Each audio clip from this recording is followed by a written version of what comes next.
Hi everyone. I hope you're Hi. all having a good afternoon. Welcome to today's topic. We are here as mental health champions with basic needs, basic rights, an organization that creates awareness on mental health. And we'd like to engage in one of these topics today. And we'll specifically be talking about stigma and discrimination. So we will start with an introduction of the different champions who are represented here.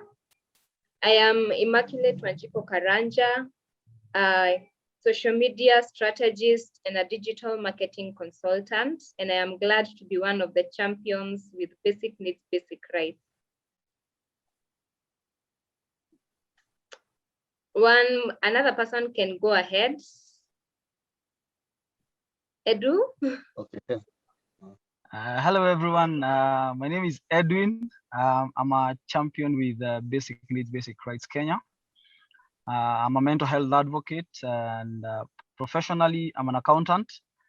And I'm here today to discuss stigma and discrimination. And yes, that's why we are here. Thank you. Welcome, Brian.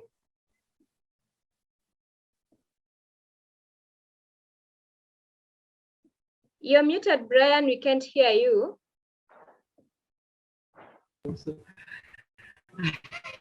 I'm sorry about that. My name is Brian Emmanuel, and I'm happy to be here with all of you, my fellow champions. I'm a singer-songwriter, and I also do a lot of media strategy and brand management. And I'm also a mental health champion with Basic Needs, Basic Rights, and I'm happy to be in this session with all of you. Thank you. Amazing. Welcome, Ben. Okay. Hi guys. My name is Bernard Mumo. I'm a mental health advocate with volunteer with basic needs, basic rights, and I'm also a businessman.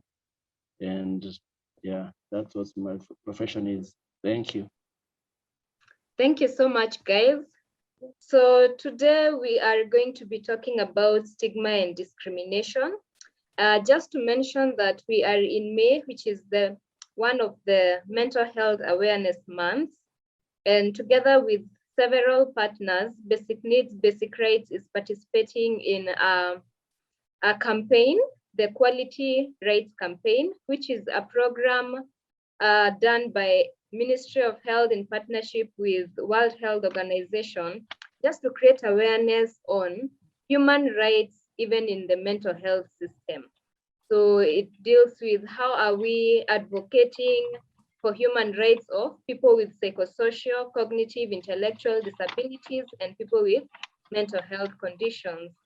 And today we are specifically going to be talking about stigma and discrimination and being able to live, a good quality life, even as a person with psychosocial disabilities, as a person with mental health conditions, because unfortunately we know that this is not how it has always been.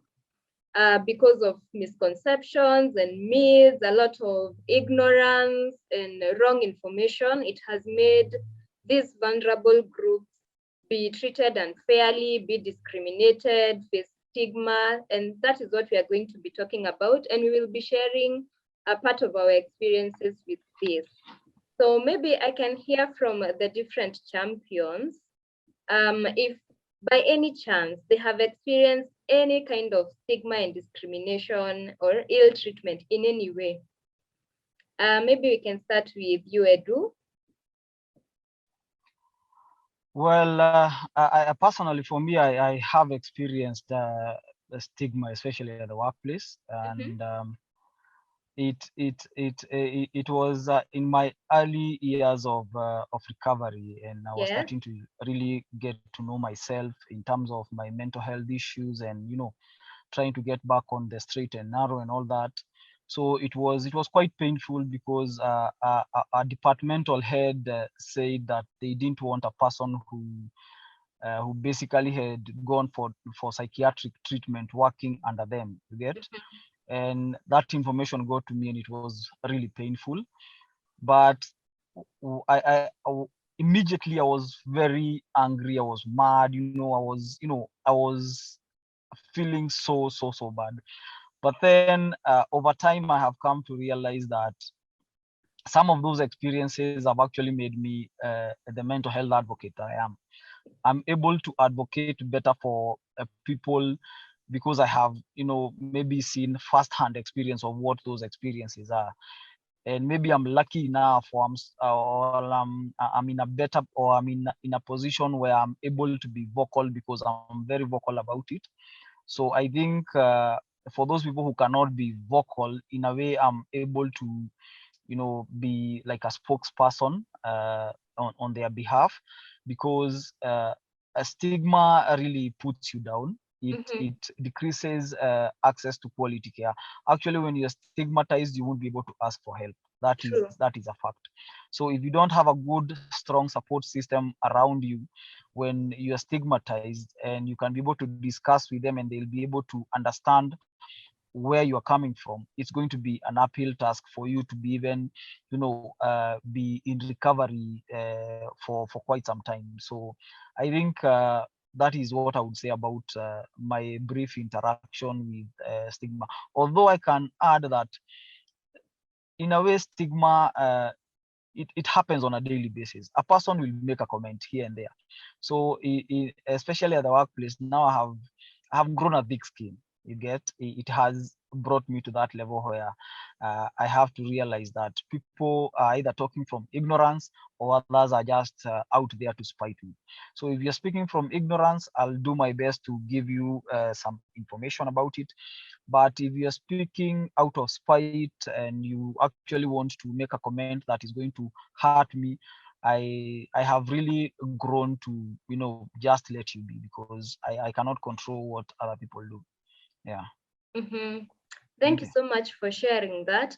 And it's quite unfortunate to realize that there are some people who will specifically say that to spite you. It's just very, very wrong. And thank you so much for sharing, especially in relation to the workplace, because we'll see as we continue this conversation, stigma can happen in very many different places. In different aspects of our lives. It can be at work, it can be in school, it can be in family life, or even being denied rights because some people might think that you're not capable of doing the things that other people are able to do. So it's quite unfortunate, but we are now telling our stories, sharing this information so that we let people know that that is not okay, because even people with psychosocial disabilities are able to do things for themselves, so they should not be treated differently. Thank you so much for sharing that with us. Brian? Yes, Immaculate. Thank you so much. And yes, I have faced a lot of stigma, especially when I was in high school, college, and partly at work. And when I was in high school, it was mostly being bullied and victimized because what I was going through at that time was something that was really manifesting, and people would see the symptoms just by how I used to my characteristics when back then. So it led to a lot of bullying and name calling from my fellow students, and from some teachers. I faced a lot of victimization because they were convinced that I was doing drugs, or I was involved in some other dark things, and this greatly affected how I even performed in school, because I really felt uh, disconnect when I was in school, and I always wanted to be on my own. So it led to even self-isolation and even my self-esteem going really down. and to a point where I really hated myself. Mm-hmm. And when I went to college, the same thing happened, but with less intensity, because in college, the teachers there, the lecturers were more aware, and I was actually getting a bit of counseling from one of my lecturers. When I went to work, it's almost the same experience as Edwin just explained, because I remember at some point I had to disclose that I have a mental health problem, and when I disclosed this to my employer, and it was I was trying to seek for reasonable accommodation at work so that I can be able to work effectively in a flexible and accommodative environment, but it ended up uh, in the same, almost the same words that Edwin said, because he thought uh, I wasn't capable and started blaming some of the small minor failures, or yeah, let me say failures in quotes, and blamed it on the fact that it's because I have an illness. And this is something I believe most people who have a mental health problem or psychosocial disability face in their workplaces. When it comes to family, it wasn't that much, but it mostly came from my relatives. And when it comes to friends, close friends, I remember I lost lots of friends, and I'm even recently I still I still find myself losing some friends, and I can't really blame them, because it's just that they don't really understand, and without the understanding, they don't have the patience to be able to even accommodate you as you are and see you as a person instead of seeing the illness. Mm-hmm. So stigma, it happens a lot. Discrimination, yeah, it's also there. Like Edwin and I just mentioned, at workplaces, that was like actually direct discrimination that we faced. So that is my experience with stigma and discrimination. Mm. Thank you so much for sharing that with us. And it has actually brought out very clearly the definition of stigma and discrimination, being treated differently because of maybe a characteristic that you have. And in this case, we are now talking about the mental health conditions and other psychosocial disabilities. And it's quite wrong, because as we are going to be talking about the equality rights, we should all be treated the same because we are all equal. So thank you so much for sharing that and for highlighting even that sometimes friends will go or will be treated differently at work, at home, and that's what we want to talk about today and say that that should not be the case. Thank you so much for sharing that with us. Ben? Thank you very much, Immaculate. As for me, it all started after when I finished campus. It's where my mental problem started. So I was looking for a job.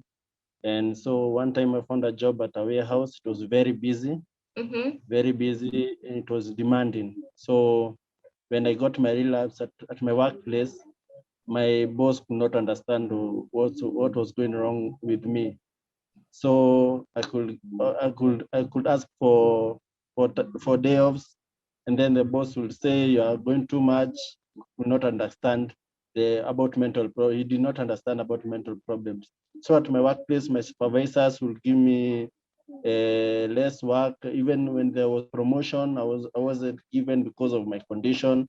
So I was stigmatized, but they could not. Even me myself, I didn't know about my rights at that time. So I could just say it's okay with me. So I could also my friends will also be promoted to other positions.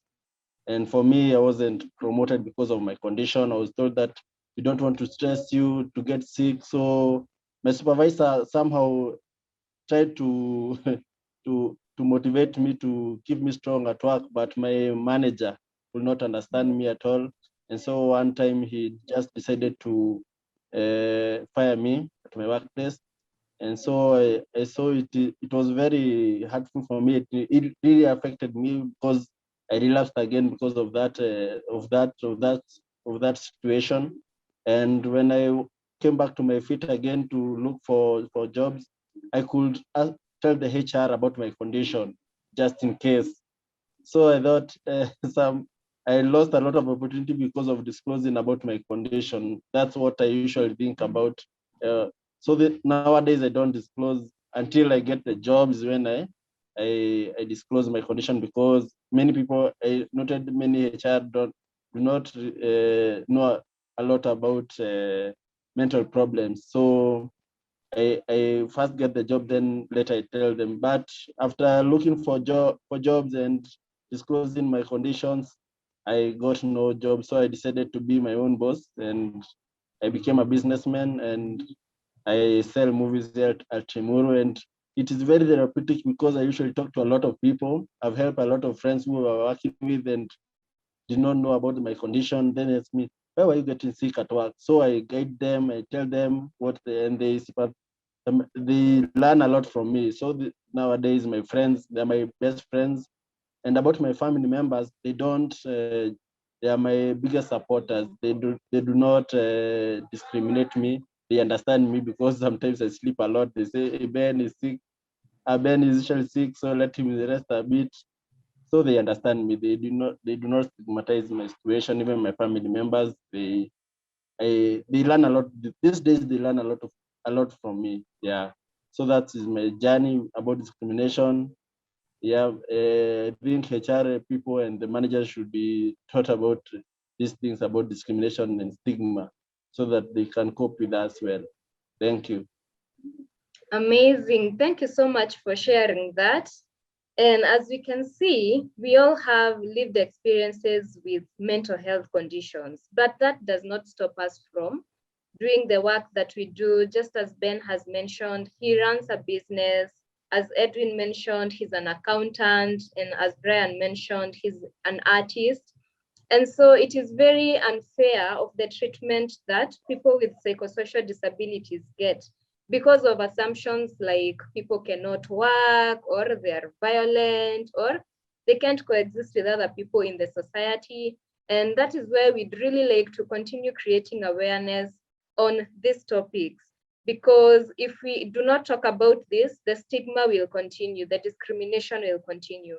And by this, we mean exclusion from maybe participating in other activities, community activities that everyone else is participating in, or different treatment, or even being denied opportunities or even rights that you should hold. And that is where we are really encouraging everyone to participate in the Equality Rights Program. It's an e-training, it's a course, an online course that you can undertake, and it will give you all the information that you need so that you understand where we have been going wrong in how we have been dealing with psychosocial disabilities, mental health conditions, and how we can rectify it, both as individuals and as a general mental health system. So that means service providers, community members. How can we make structures that are empowering to these vulnerable groups? For example, among the core principles of the Equality Rights Program is fairness to everyone and equality. So that means everyone should be treated the same, regardless of whether they have a condition or not, because they're very much capable, as we have seen. There is being treated with dignity and respect, and everyone has the right to enjoy their rights and freedoms. So it's quite unfortunate that the opposite is what has been happening. And we hope with time, we are going to be able to embrace this concept, learn how to empower community members to support people with psychosocial disability so that they feel included and part of the society. So before I probably ask each of you what you'd like to give as a parting shot, I'd just want to mention one article, which is Article 28 in the Equality Rights course, that says that we all deserve an adequate standard of living and social protection. And this means a right to good housing, a right to basic needs, education, the right to work, the right to participate in community activities. But just as we have given our experiences, due to stigma and discrimination, we have sometimes been excluded from this, yet they are our rights. So these are some of the things that we hope that we will change by promoting these conversations, by just embracing that everyone is equal and should be treated with dignity and respect. So thank you so much, everyone, for sharing. Maybe we could start with Edwin. What will be your parting shot or something you'd like people to know about stigma and discrimination, either from a point of someone who's experienced it or from how you'd like society to treat people with psychosocial disabilities and mental health conditions?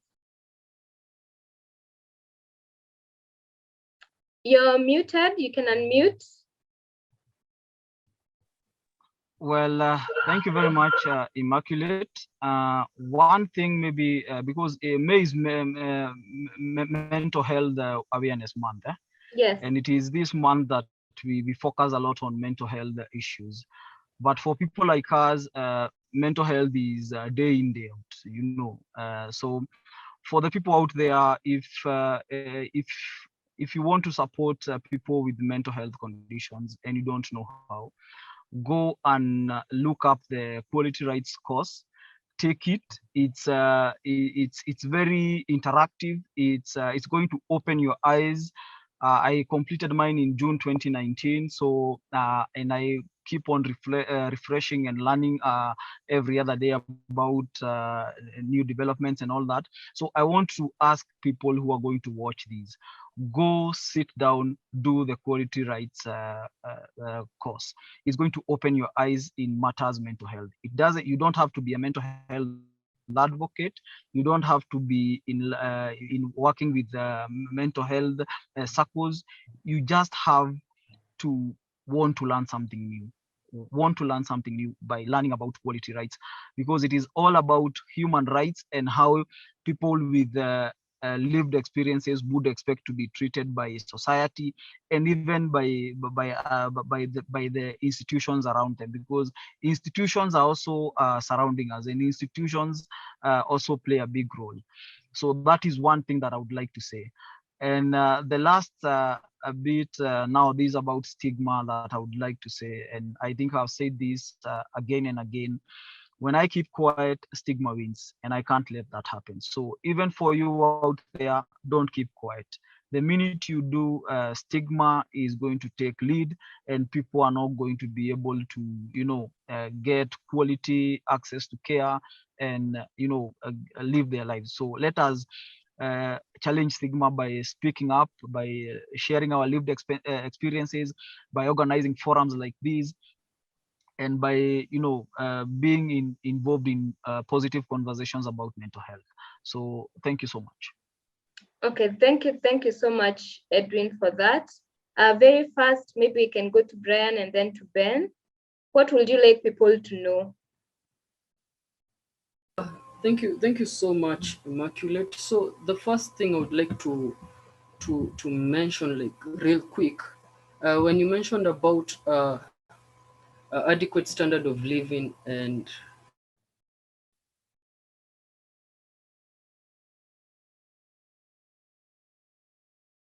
Brian? to social policy, ensuring that everyone accesses basic services and social guarantees. And when you think about services and social guarantees, let's have in mind that these are safeguards that are needed in our societies to everyone. It doesn't matter if you have a mental health problem or a psychosocial disability or you don't, because these social guarantees are what helps us realize rights through building equality and opportunity for everyone. And that's one thing that makes the WHO quality rights very important, because the WHO quality rights, as you all know, it aims at building the capacity to quality and human rights based approach to mental health. And I feel that if we get to understand how the quality rights work, and understand the whole concept of quality rights, and that these rights are inherent, I feel that we will be able to combat stigma and discrimination very well, even when it comes to our health sectors, especially in mental health. So I think, and the other thing about mental health stigma and discrimination, I feel that we still have a lot to do when it comes to understanding that mental health is something that's important to everyone, not just us who have a mental health problem. And the fact that anyone can have a mental health problem at some point in their lifetime, we need to have these conversations more and educate the masses about mental health and the importance of mental health, especially from a human-based approach, and also having people understand, especially our champions, that as we talk about mental health, let's not leave out the human rights aspect of it. Let's not forget about the CRPD, which protects us and our rights. So that's my part in short. And thank you so much, Immaculate and Ben and Edwin, for being here with us. Thank you Thank you, so much. Immaculate. I'll be so fast. Yeah. What I would Okay. like to say is that we should be equal in our job. When we get jobs at our companies or NGOs, we should get equal opportunities. Yeah, when we are working. Yeah, Yes. so we should champion for the e-training of the WHO human rights to our human resource managers and the management at our workplace. And my parting shot is that it's okay not to be okay. Yeah, thank you. Thank you so much, Ben, for bringing that up. And yes, we need to really empower our workplaces to know that we can have people with mental health conditions working and doing a very, very good job, sometimes probably even better than those whom they think are most credible. So thank you so much. And thank you, Brian, for reminding us that when we say human rights, we are meaning that it's what no one should take away from us. It is not a privilege. It is not a gift that you're given by anyone. You have a human right because you are a human being. You are born with them. So no one should take them away from us. So thank you so much, champions, for participating in this discussion. And we hope to continue with much more of such discussions because this was just a very small part of it. And we are going to talk about how we can empower the people who have these conditions to fight for their rights as we continue. We are going to talk about our experiences with coercion, violence, even in the hospitals sometimes, and how we would prefer to be treated instead. We are going to talk about being empowered to make individualized plans, being empowered to make informed decisions, being empowered to have supported decision making. So these are definitely aspects that every person with a psychosocial disability or mental health condition should be empowered on so that they can be a very big part of their treatment plan. So thank you so much. And we hope that through this information and sharing our stories, we are going to help other people also seek help, also speak against the stigma and discrimination, because it's something that is very, very, very widespread, very widespread. We cannot even exhaust the quantity that this is happening in our society. And for some people, it's even much worse because as we know in our African context, there are people who are even, held in chains and they don't have quality living conditions. Some people even live in kennels just because of having a disability, having a mental health condition. And that is what we are saying is not right. These people also have human rights that need to be respected. So thank you so much. And I look forward to having you for the next discussion as well. Thank you.